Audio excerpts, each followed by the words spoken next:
पिछले दिनों में ट्यूसडे का बाद तकरीबन 5 बजे तक मेरे पास कॉल्स आने लगे। कॉल अंजलि सिस्टर का था। मैं उठाया तो वो भयंकर रो रही थी फोन में। उसने फोन में रोते हुए बोला कि पास्टर मनो रिस्पॉन्ड नहीं कर रही है और वो कोलैप्स हो गई है करके।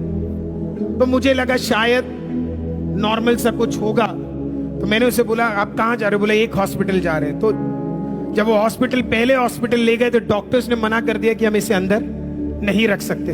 दूसरे हॉस्पिटल गए, बोला ये नहीं ले सकते। फिर हॉस्पिटल ले गए, बोला नहीं ले सकते। फिर हॉस्पिटल ले गए तो अंजलि ने मुझे कॉल करके बोला कोई भी हॉस्पिटल में उसे नहीं ले रहे करके। तो मेरे को समझ आ गया कंडीशन इतना क्रिटिकल है, इसके लिए कोई भी रिस्क लेना नहीं चाहता।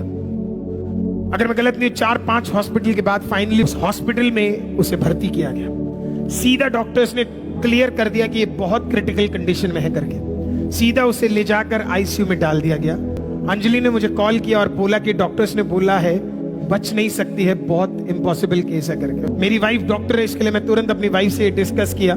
मेरी वाइफ भी मुझे बोली हाँ शायद कंडीशन बहुत ज्यादा क्रिटिकल है करके। मैं अपने घर से निकला और मैं दुआ करने के लिए मैं वहां पे पहुंचा। जब भी मैं उस हॉस्पिटल में जाता हूँ, हमारे चर्च के स्टाफ भी वहीं रहते हैं, तो मुझे लगा कि मैं क्या कर सकता हूँ, इस सिस्टर को कॉल कर लेता हूँ और अगर जब भी मुझे उस हॉस्पिटल में जाना है, मैं उस सिस्टर को कॉल करना। तो मैं जब निकला तो परमेश्वर मुझे कहता उस सिस्टर को मत कॉल कर। वो सिस्टर वहां पे नर्स है, और भी लोग हैं जिसे हम जानते हैं। परमेश्वर ने कहा किसी को कॉल करने की जरूरत नहीं है, तू पहुंच हॉस्पिटल में। मैं वहां हॉस्पिटल पहुंचा और मैं अंजलि को मिला। हम लोग आईसीयू में गए। जब मैं आईसीयू में गया, आईसीयू डोर लॉक्ड है, वो सिर्फ कार्ड से खुल सकता है। मैं वहां पे खड़ा हूं तो अंजलि रिक्वेस्ट कर रही थी किसी को कि हमें 2 मिनट के लिए अंदर जाने दो। एक ने मना किया, 2 ने मना किया, 3 ने मना कर दिया, सब मना कर रहे। वहां पे एक सिस्टर खड़ी थी, कोट पहन के, पैंट पहन के एक सिस्टर खड़ी थी।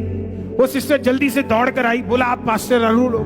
मैं बोला हाँ मैं पास्टर अरुण। बोला हम लोग आपका आईसीएम चर्च का लाइव देखते हैं। बोला मैंने कहा अच्छी बात है। बोला आप यहाँ पे कैसे? मैं बोला मेरे चर्च की एक सिस्टर आईसीयू में। बोला आप यहाँ क्यों खड़े हो? मैंने कहा कहती मैं यहाँ की सिक्योरिटी हेड हूँ। बोला मैंने कहा मेरे पास कार्ड। कहते किसको कार्ड की जरूरत है? उन्होंने सीधा स्वाइप किया और उन्होंने मुझे क्या किया, सीधा अंदर लेकर गई और मुझे कोई डिस्टर्ब ना करे, वो भी वहीं खड़ी हो गई बिल्कुल।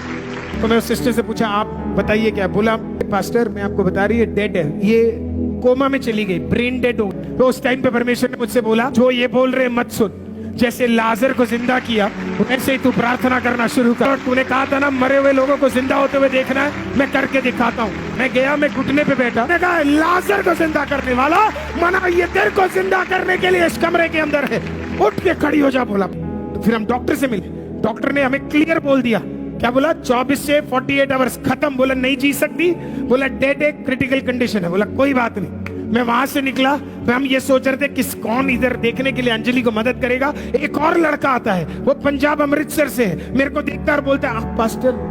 मैंने बोला हाँ मैं पास्टर अरुण हूँ। बोला पास्टर मैं अमृतसर से आपका लाइव देखता हूँ, मुझे नहीं पता था आप दिल्ली में यहाँ पे सेवकाई करते हो। बोला क्या हुआ? मैं बोला ये बेटी। बोला टेंशन मत लो, ये अब अपनी बहन है। बोला जब घर से निकला तो मदद के लिए नहीं था, घर से निकला कोई हाथ पकड़ने के लिए नहीं था। ओह मैं खुदा का धन्यवाद करता हूँ। एक हॉस्पिटल ने रिजेक्ट किया, 2 हॉस्पिटल ने रिजेक्ट किया, 5 हॉस्पिटल ने रिजेक्ट किया। खुदा का धन्यवाद हो, क्योंकि खुदा को पता था 2 लोगों को खुदा ने कहां पे तैयार करके रखा है, उसी हॉस्पिटल में तैयार करके रखा है। मैंने पहले प्रेयर किया। प्रेयर करने के बाद पूछा कैसी है? अरे पास्टर वो तो उठ गई पास्टर, कब की उठ के बैठी हुई है पास्टर, वो तो ठीक है पास्टर वो तो प्रेयर करके जब आप चले गए तभी क्या है, परमेश्वर ने चेंज लाना शुरू कर दिया था। खुदा का धन्यवाद हो। अगर आपको अगली बार कोई मरा हुआ व्यक्ति जिंदा हो तो मनो को बीच बीच में देख लेना। 4 दिन पहले कोई मरा था, 4 दिन बाद कोई जिंदा है।